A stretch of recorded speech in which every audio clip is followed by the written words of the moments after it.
Afternoon Karak with Aisha Al-Mazmi and Mikhail Atiyah. On Pulse 95. Do you ever think about how, out of all the bones we have, teeth are so hard maintenance? Why? I think because I know they're out in the element. I Yeah. get that. But still, like, so hard maintenance. It's a bone as well. Why is it so annoying like that? I need to take out my wisdom tooth. I just get random aches sometimes. It might be my wisdom tooth, might not be my wisdom tooth.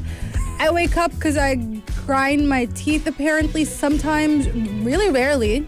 And today was one of those days, and I'm in pain for no reason, just because I don't know what happened to me when I was sleeping that I decided that I'm gonna grind my teeth. And it's not like all my teeth hurt, it's just one tooth, which makes it even worse. do you have this tendency to clench your jaws together? I don't. Because that's like one of the things that dentists warn about. It's like, don't try to put too much pressure on, the clenching, because you actually wind up flattening out your teeth. Again, I don't. It's just that Okay. I woke up and I'm like, did I grind my teeth again? The thing is, I can't even say grind my teeth, because there's always one or two different tooth, and I'm like, did I grind my tooth today? And who does that? Who grinds their tooth while they're sleeping? Not all their teeth, just one of them at a time. So it was just weird, honestly. Are you flossing right, or do you have an issue with like using different types of mouthwash? No, I just think I have, I don't know what happens to me when I'm sleeping. That's all. That's my only explanation. You're probably involuntary, like doing But this. one tooth. You could get one of those like night protectors. It's like just a sort of like a plastic, mouth protector that kind of separates both your lower and your upper, so you have that, so you don't put too much pressure on your jaw. Is Actually, it worth it? Like, because again, this happens like once in a blue moon. But then the thing is, it's because it hurts for a long time. dentists would recommend it. Yeah. Fun fact: What? I've never been to a dentist in my life. Okay, that's not a fun fact. That's like a life achievement. I honestly have no idea how I'm Mashallah, managed we to don't do want to it. jinx that now. Listen. I not like I've never had toothaches in my life, especially when it comes to wisdom teeth. I know sometimes the wisdom teeth try to come. They grow out very slowly over years sometimes. And depends how it sprouts out. Exactly. So, like, just randomly one day I would have a headache, and I'm like, it's my wisdom tooth again. And the other day I was just doing this, like I had my tongue in the back of my mouth, and I was like, I feel teeth. Like, is it really, after years and years and years of pain, is it actually coming out? I was like, well done to me. At the age of 26, turning 27, I finally have just a tiny bit of wisdom tooth. Maybe it's about time you go to a dentist, get it checked. But why should we always remove wisdom teeth? I mean, if mine isn't doing much, it's just slowly coming out. Maybe it's a late bloomer. Maybe it's going to come out when I'm 40. Who knows? I mean, let her take her time. I don't mind that. It take its time, but the next thing you know, you're going to wind up, feeling a lot of pain, and you don't want to do that. Excuse me. But then again, high pain tolerance, sometimes. Not all the time, but sometimes. Do take my suggestion from yesterday. If you have any kind of pain of any kind, do get it checked. Just a quick consultation to a dentist, see what he has to say. And if nothing, just go on, move on with your life, being fabulous, and don't even mind it. The fun thing is that one of my very close friends, she is actually a dentist, and since she got the job, I've been telling her, I am gonna come over. I will come to you.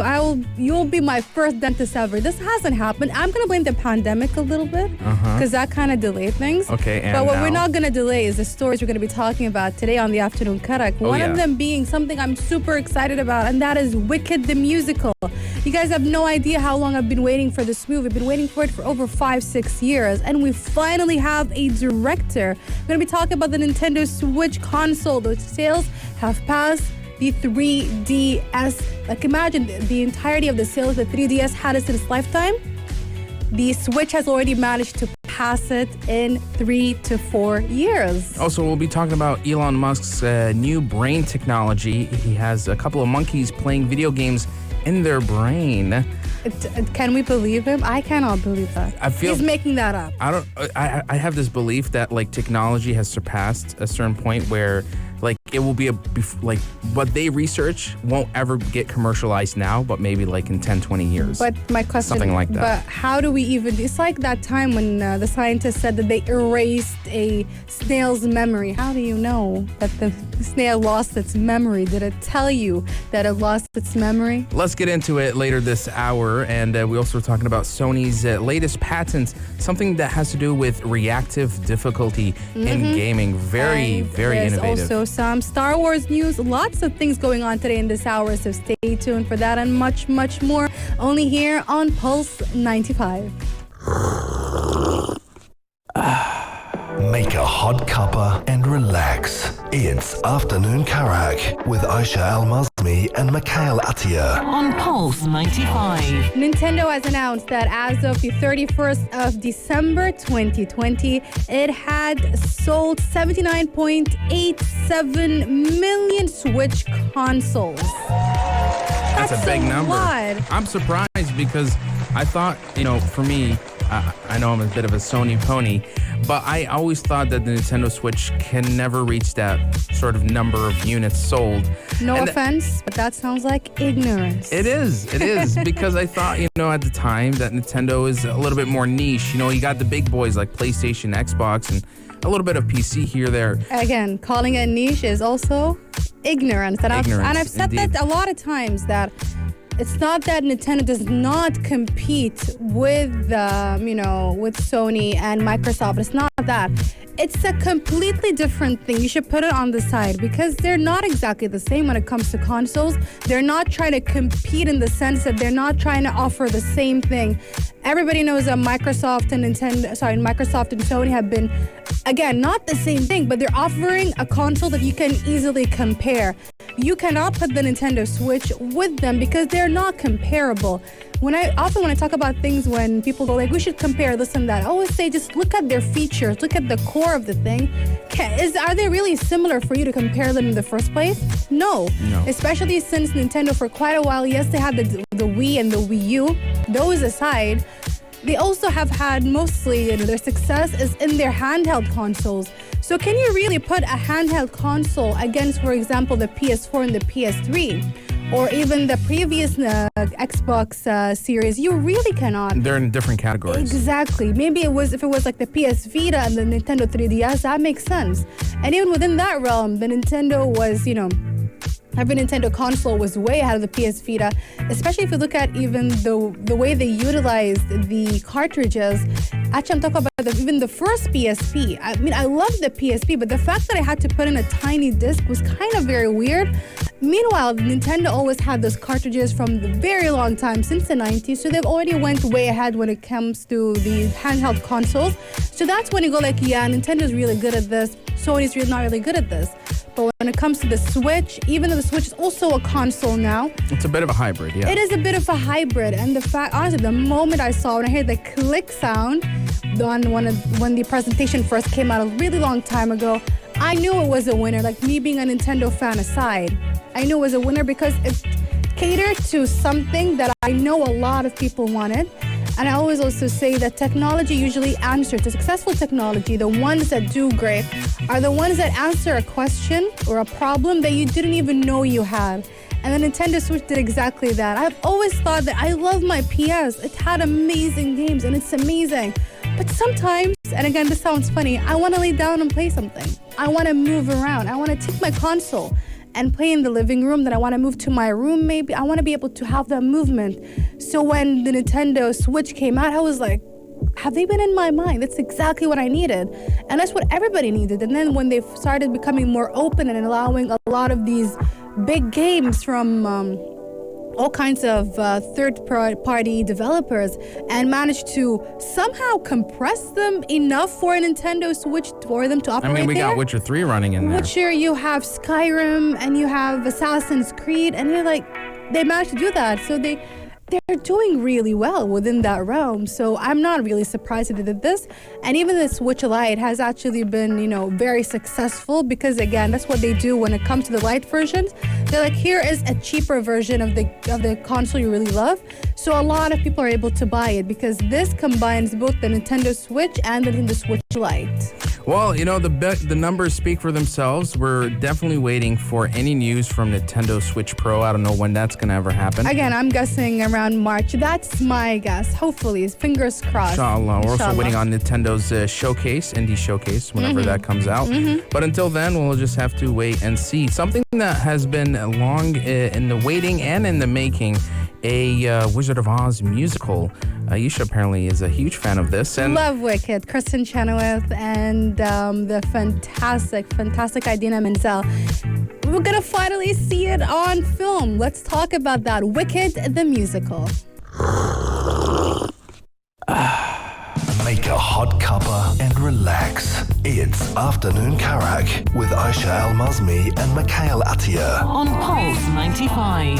I've been waiting for this news, or at least something concerning this amazing film, or at least what I believe is going to be an amazing film, since probably 2016, if not 2013. I mean, I've been dying to get anything, any sort of news about this, any sort of information. And the fact that we finally get a director tapped in to direct the Wicked movie musical. Goodness, I'm just over the moon. Now we know that since it took them this long to find a director, but honestly, I mean, it could easily take them another 5 years for this movie to come out, but I hope it comes out sooner rather than later. I think it's perfect timing as well, because we've come to realize during the pandemic that there is potential in musicals turning into feature films and going into streaming platforms. The biggest example is Hamilton. But here's the thing, Hamilton is different. Hamilton is very different. Let me explain why. Okay. Hamilton is not a musical film. It is actually a music. The actual musical performance was put up on a streaming service. That has rarely, if ever, happened. That sometimes happens with maybe lesser known musicals in some sort of, I'd say, niche streaming services or online movie streaming services. They might have them, but it's incredibly rare. If not, I believe it hasn't ever happened where we can get this sort of production, something this big, that is put on a streaming service such as Disney Plus. Whereas Wicked is not like that at all. Wicked is literally the musical turned into a movie. It's similar to La La Land, for example. And Wicked is well known. I mean, again, at the helm of it is Kristen Chenoweth and Idina Menzel. Everybody knows the Wicked that they played. They were the first cast, and obviously it's based on The Wizard of Oz, and the music is amazing. My favorite song is, of course, Defying Gravity. I mean, it's just the title is amazing, Defying Gravity. And the story is also quite interesting about, the friendships between the two characters. And I cannot wait to see what director John M. Chu can do, because he is also coming from In the Heights. And In the Heights is also another upcoming musical film. In the Heights is actually by the amazing, what's his name? How could I forget him? But the creator of Hamilton. It's okay. Lin Miranda Manuel. All right. My bad, guys. My bad. It's Wednesday, so you guys should just cut me some slack a little bit. But yeah, so In the Heights also, if you guys remember, did we speak about it? The trailer came out, I believe, 2 years ago, or if not a year and a half ago. And it was really, really cool. It was everywhere, and it was exciting news. So I'm very happy about these adaptations, to be honest. The Wicked is set to release sometime in December 2022 of this year. Hopefully, but we are basically the show that lets you know whenever the delays actually happen. Unfortunately, and we just sort of to help you cope through the disappointments, as have we all gone throughout the year. But don't worry, we'll let you guys know if there's any updates on this. Super exciting to bring back any Wizard of Oz property, and especially a musical like this. Like first Matilda musical, now this. So really exciting news. We got a rumor coming up, and it has to do with sort of like a redemption for Luke Skywalker. So any fans of Star Wars, you ought to tune in for this one right here on the Afternoon Cut. Speculation, gossip, or hoax. Rumor has it. diehard fans of Star Wars are already so upset with the recent trilogy. But what if I told you that there's rumors going around that Disney is planning to reboot the Star Wars franchise with their next trilogy, even retcon the last trilogy altogether? Is that something you would be okay with? Because that means that these last three movies could be non-canonical, but it could also be an opportunity to give redeeming story arcs for your fan favorite characters, namely Luke Skywalker. Now, we have spoken about this. Back then, we said actually that it feels just very, very crazy to think that Disney or Lucasfilm will somehow retcon an entire trilogy. That has never happened in the Star Wars universe. Now, Rise of Skywalker retconned a lot of... That's different. That's just two directors But a trilogy fighting. is too much, yeah. I mean, like, literally, the actual universe going like, and no, actually, this does not count anymore. This is non-canonical. In fact, if anything, Star Wars is notorious for going later on and releasing books and comics and other material to explain exactly how this is canonical, even though it made absolutely no sense during the actual movie. Yeah. So it's very interesting to see this. But apparently, a YouTuber says that according to his sources, Mark Hamill wants to give Luke a proper ending, which is very interesting to say because I do follow Luke Hamill and he seems like he made peace with the idea. He was never against it. He's very like a calm person anyway. I don't think he's the type who'd be like, no, I don't like the way it ended. Let's retcon the entire thing. It's time to have a new ending. So it's very interesting for him to say that The Last Jedi 2.0, as he calls it, would... just rename the entire series, and they would change a lot of things, especially the way Luke Skywalker's ending was handled. Even though, in my opinion, the way his ending was handled was the least problematic out of the entire series. Like, I don't mind it. Yeah. There were other problems that should have been retconned, to be honest. Here's the thing about this, is that part of me doesn't mind it, but a part of me worries for future Star Wars movies or shows, because if you're going to start retconning at a scale this big, you're taking the whole trilogy and acting like it never happened with the next trilogy, then, I don't know, I feel like you're going to make a complete mess of the Star Wars universe because of it. Now, this is still a rumor, and this is just from somebody on YouTube who... And not Daniel Richmond. Not Daniel Richmond, our gossip man. But it does bring in a lot of just sort of interesting discussions, which we want you guys to join in by texting us 4215 and Salater or even joining us on our live stream on YouTube at Pulse 95 Radio. We're going to take a bit of a break, but coming up next, Elon Musk and his monkeys and brain technology. All of that right here on the Afternoon Karak.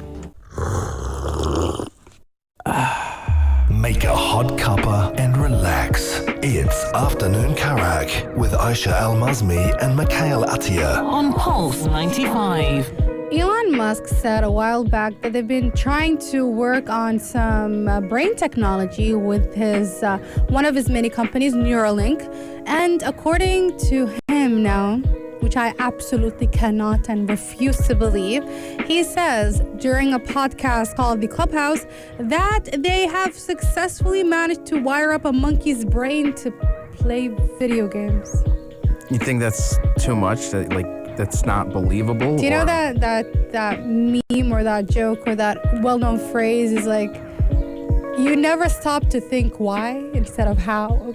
You can do it, but why? It actually is a quote from, I think, Jurassic Park. Yeah, I believe so. Yeah, well, it was by like, Jeff Goldblum. He says it. I think it's He says I'm trying to remember the name. He's like you never stop to question why you're doing it in the first place, or like why you shouldn't be doing this. You know. Yeah, there's no limit to this scientific. Yes, you were so concerned with how to do it, you forgot to question why. Why are you doing it? What is the purpose of this? I know that this is great technology. I'm not saying it's not, but to allow it so you can play video games in a monkey's brain, I mean, also that kind of feels violating on the monkey's behalf, I know. Now, he assures that the monkeys that they have at the facility are happy and that they're all well taken care of. How did he know? if somebody's playing video games in your head, Mikhail, how happy are you gonna be? Well, I'm sure he can't be doing this without really heavy regulation. You know. I know, but at the same time, imagine you yourself, when somebody's playing video games in your head, they could easily tell you you're gonna feel good about this, right? And you'd be like, okay, I mean, I got no control over this, and they inserted that feeling into it. Now, this is sort of the compromise we have to make if we're gonna, pursue new scientific discoveries. I mean, imagine if this story was told in a different way, where it's like instead of a monkey, we actually have those implants in a human. But humans can consciously say, yes, I would love to participate in this.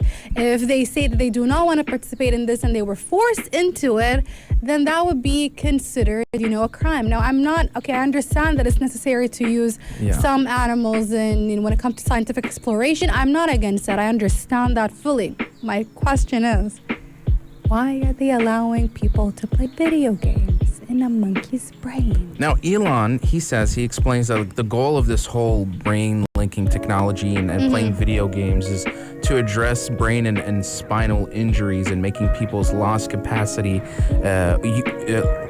through the use of an implanted chip.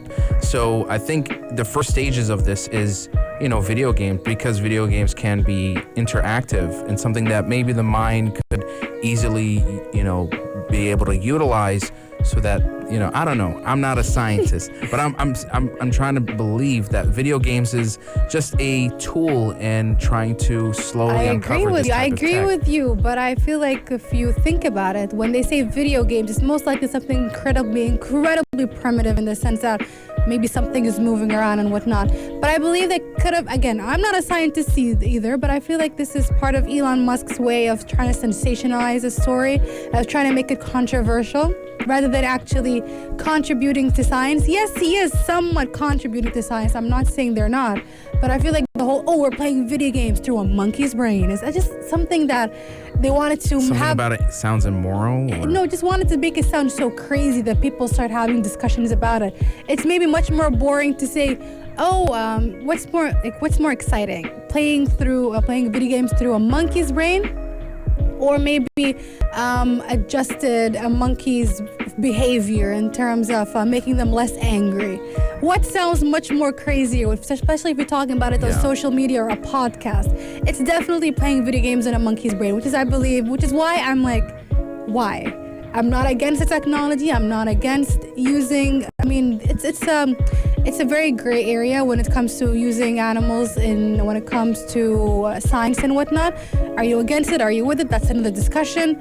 But at the end of the day, he could have used it for other reasons. I'm pretty sure there are plenty of scientists who can tell us other ways they could have studied brain and spinal injuries and how to advance through it and make everybody with spinal and brain injuries, have a better life maybe in the future, but without playing video games on monkeys' brains. Well, just to add to it real quick, brain linking tech is still pretty new. And obviously, yes. And I know that Elon Musk isn't the only one who's tapping into this. There's also Gabe Newell, the co-founder of Valve, and he's in New Zealand also doing his little research in brain linking technology specifically for video games. And he says this is the next step beyond virtual reality. See, that's him straight up sticking to what he's good at and sticking to the actual subject. Now we move on to another super cool,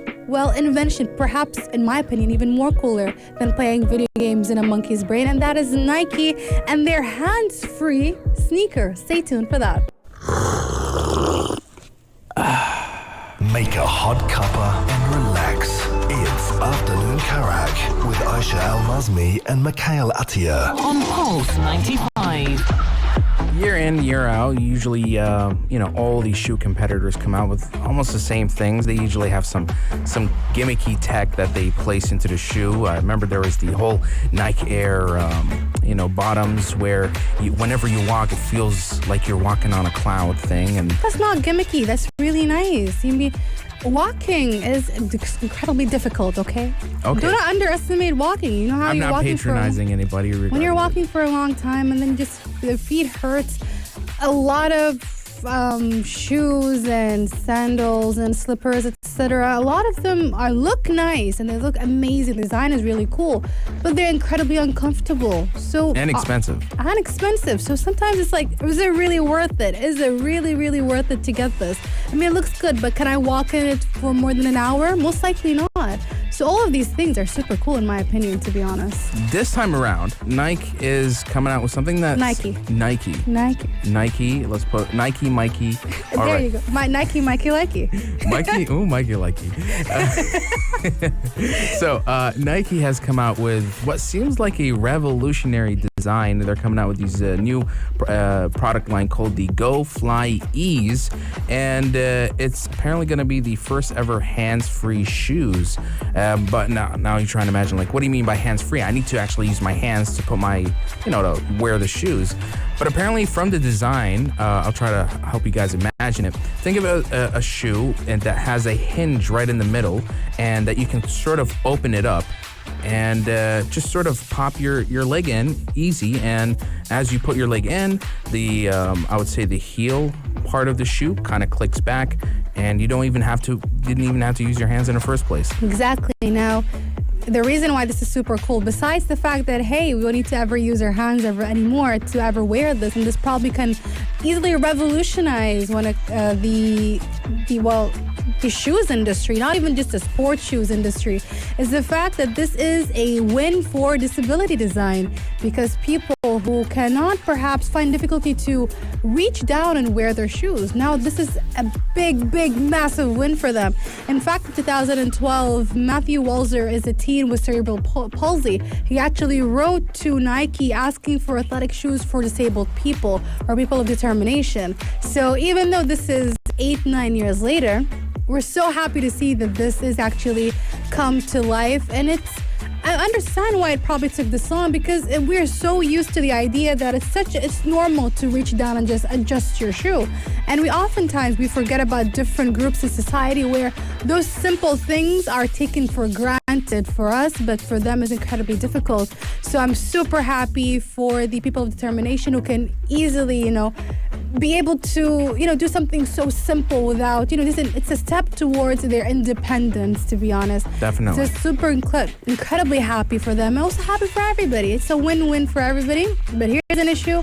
I'm just worried about the price tag. I just hope that it's not that expensive, because, we already know the sports shoes can reach crazy prices. So with this, there's a whole collectible culture behind it. Exactly. As well. Even the non-collectible ones, a lot of them could be, the price tag could be a pretty high for an average person, especially if you want to try to make this sort of technology like a common thing for a lot of people, going up in the next couple of years, next couple of decades. Maybe Nike can patent it and sell it to other, well-known industry shoemakers. Who knows? And my point is, what's the price tag? I hope it's not too much. Well, we know that it's accessible to all sorts of people, but is it affordable? The Nike GO FlyEase is going to actually release February 15th. So we're just sort of like 10, 16 days. Yeah, roughly more than 10 days until it comes out. Mm-hmm. And I'll definitely look at some YouTube reviews and see how it goes. But I know I'm going to keep an eye on that if I actually need it in my future.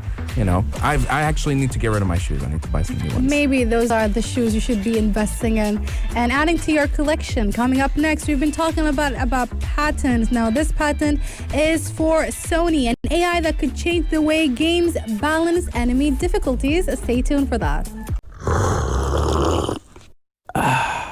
Make a hot cuppa and relax. It's Afternoon Karak with Aisha Al-Mazmi and Mikhail Atiyah. On Pulse 95.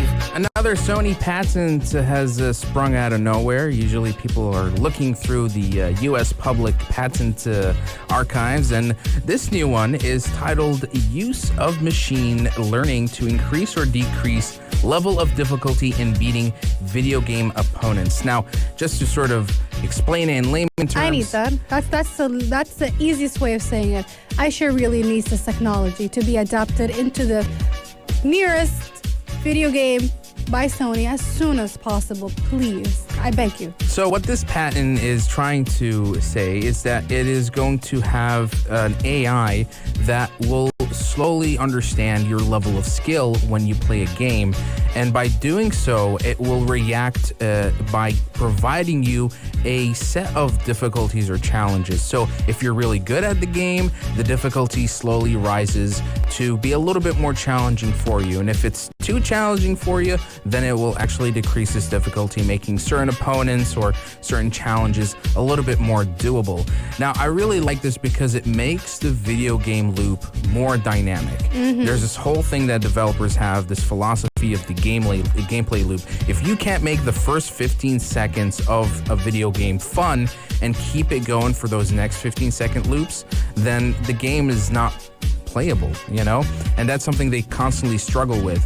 And I know there's always the complaint of the restricted, easy, very easy, normal, but you don't know which one to really usually pick. And then there's games like Dark Souls where there is no difficulty, prepare to die, get good kind of experience. You know, but this is sort of right in the middle, and I hope that this is a AI that they're going to utilize in future PlayStation titles, because it would make for more, I would say, like you wouldn't feel too bored when you play a game, you know? Absolutely. And it will mean that every single person might have a different experience when playing the same video game. And I would love for that to be an option, as in they could put easy, normal, difficult, whatever the naming they usually have, and then that adapt to like AI. Reactive difficulty. Exactly. Yeah. Let the AI pick for you while you're playing the game. I think that would be really cool, and let it be very fluid, as it would go with something in between. Maybe if something is too easy, then maybe perhaps something in between easy and normal, and so on. This would be really cool, and again, I really need this. It will make the gaming experience fun for every single person, I guarantee it. Now we move on to our last segment, as Aisha and Mikhail suggest. Stay tuned for that. It's almost 5 p.m. That was Afternoon Karak. For dessert, Aisha and Mikhail suggest. If you love what we do here, you can support us by subscribing to our YouTube channel at Pulse 95 Radio, and also tuning in to our daily podcast at SoundCloud, Apple Podcasts, Spotify, and Rami. Just type up Afternoon Karak and enjoy. But before we wrap things up here on the Afternoon Karak, we always love to give you guys a final suggestion, and this time it comes from Aisha Al-Mazmi. This is a suggestion / advice because, well, I always, obviously, sitting in my room, minding my own business, looking at my wardrobe, then I realized that I just have a ton of shoes. And why do I still have... Like a basket full? There are a lot. A lot of them were from, when I was probably from 8-9 years ago, and I haven't worn any of them. I have no idea why they're still sitting there. I should have given them away a very long time ago, perhaps even 5-6 years ago. Again, why are they sitting in my room to this day? I have no idea. So I was like, it is time. It is definitely time to donate every single one of them, because I know I'm not going to use any of them, especially since I'm moving into my new room, and I already, you have a pile of shoes or something you already know you want, kind of. And even through this pile of shoes, you can probably go through them and take out a good amount of them and give them away as well. So imagine the amount of shoes I can easily donate and give away, especially since we were talking about the Nike FlyEase. So this all works out at the end of the day. So today's advice or suggestion from me is start your spring cleaning very early.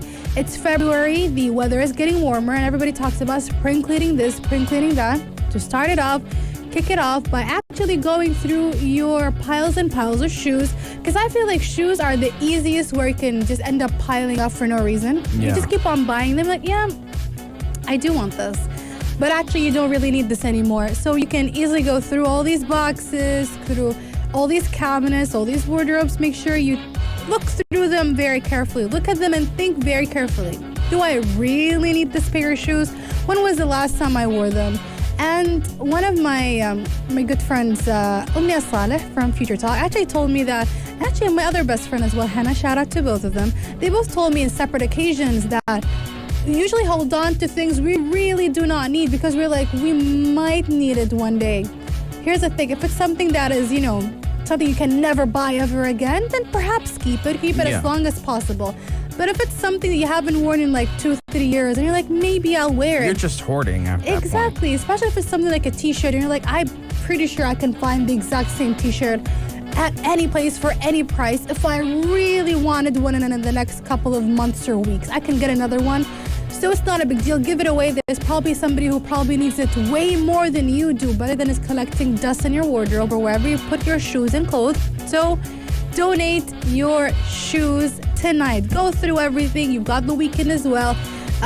We've got so many charities, Sharjah Charity International, the Red Crescent. They will lovingly take everything you have as long as it's wearable and clean. Yes, and almost in every neighborhood here in Sharjah, there is a Sharjah International Charity depository box. So you don't even have to go to the main place. Just go there. And, my advice is don't put it in the box. Put it outside, because there are people who will just, take their pick. Instead of having to go through the box and then charity deals with it, have it outside. People will just take what they want and go. And sometimes even the charity itself can come over to your house and take it. So call them up as well if you feel like, you want them to come over and take it from you. And with that, we end our hour right here on Pulse 95. But that is okay. Big House and Ennis Cofield continue the fun. It's super special, super fun. And that is Yellow Home, only here on Pulse 95. If you liked this episode of Afternoon Karak, drop a like and subscribe. Pulse 95. Be sure to follow us on Instagram for all our daily updates and top stories.